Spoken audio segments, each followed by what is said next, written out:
This listener writing comes from Joseph. Hi, Joseph.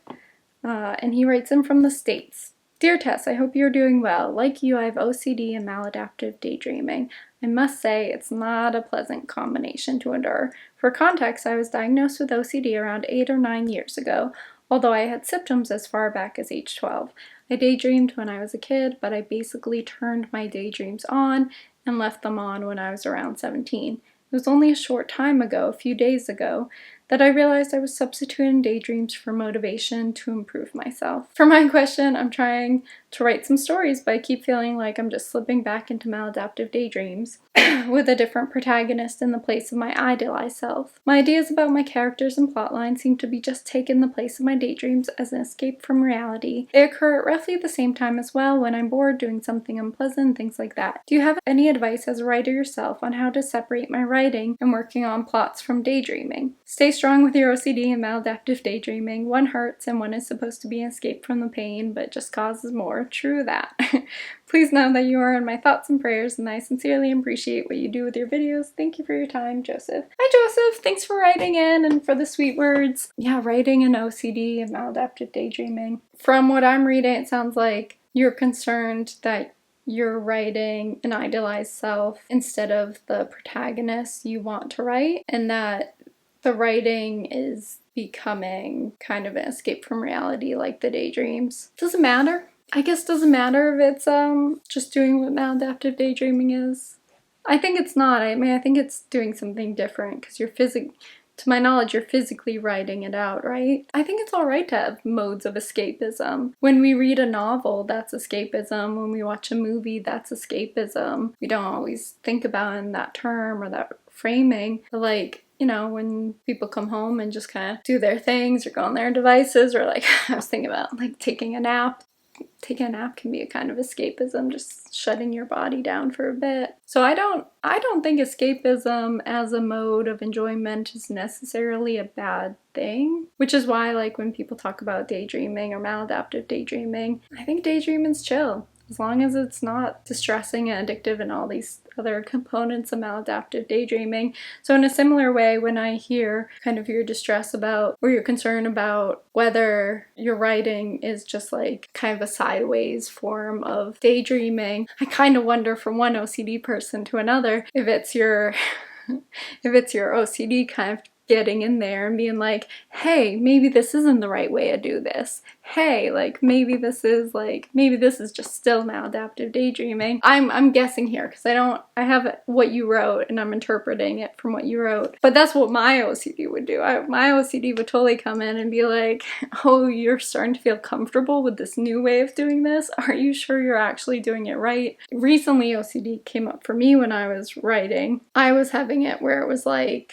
I'm trying to write this manuscript and I was compulsively like opening new windows because my brain was telling me that I had to keep working on this manuscript because no matter how I made it, it was going to be terrible and going to have these like life horrible consequences. So if I kept opening windows, I could make it perfect, and if I made it perfect, then these bad things my brain was telling me was going to happen weren't going to happen. But I didn't even hear those parts. I just knew I was really stressed out. It was only when I stopped and sat back and was like, oh, this is like an OCD compulsion that's happening right now. Then those other catastrophic thoughts could come through, and then I realized what I was doing, and then I was like, oh, I need to just take a breather from this. So I don't know exactly if that's what's happening with you, like you're starting to have these things with your writing that maybe are more related to OCD than the maladaptive daydreaming. And in which case, you don't mention if you're on medication for the OCD, and you don't mention if you've done any exposure response therapy. If you do have a therapist, or if you have done exposure response therapy and you know how to do it on your own, I would just, maybe the next time you start feeling anxious when you're writing, maybe just take a breather before you start going into that kind of OCD cycle, and just take a breather. Feel any kind of distress that's coming up. Maybe it's distress that's like, am I just maladaptive daydreaming on the page?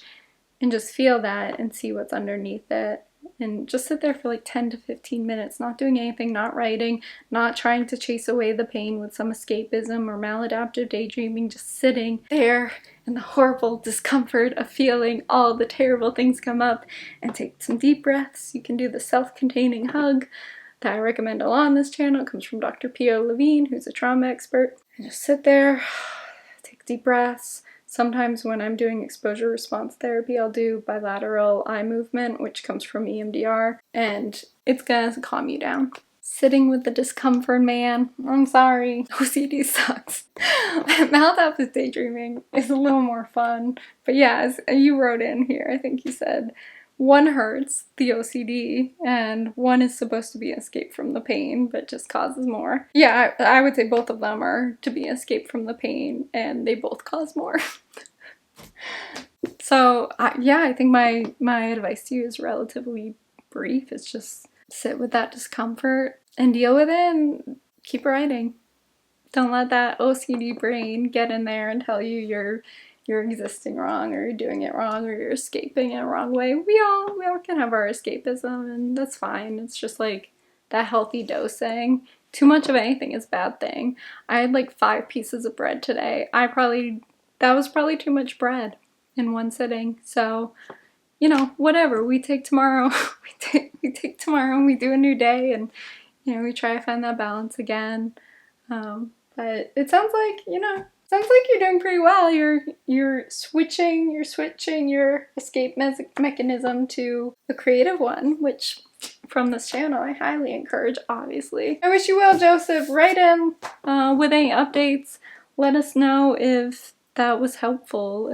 And if I misread your email and I really went sideways from what you were saying, also write in. Just let me know that, because I want to answer all of these emails that people write in effectively. I want to make sure I'm doing it from a place of hearing it correctly or reading it correctly. So yeah, if I misread anything, let me know. Otherwise, try those and see if they work.